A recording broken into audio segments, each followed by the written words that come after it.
short term, certainly you're seeing a little bit of a lagged effect with the Chinese consumer. Manufacturing started because that's where a lot of the stimulus was initially directed, but that's normal. The manufacturing took less social distancing initiatives to get going.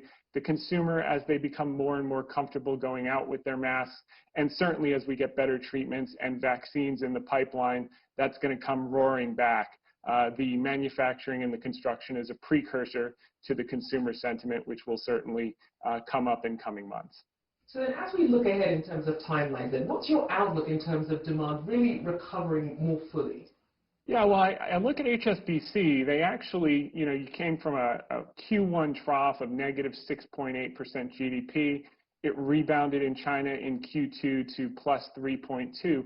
They've actually taken their 2020 GDP estimates up now, seeing all the activity in construction and infrastructure. They've taken them up from 1.7% to 2.4% for 2020. So that's going to trickle through to the economy, to the consumers, and things are definitely looking constructive moving forward. The other thing, Rochelle, is you've seen money supply, M2 growth, go up over 10% last month.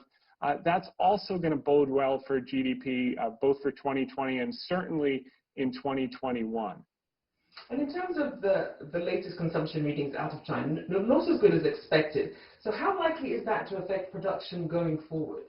I think what you're going to see is you've got global pent-up demand, Rochelle. So that production in the factories is going to continue. This was a short-term lull due to the flooding. We're going to continue to see that accelerate.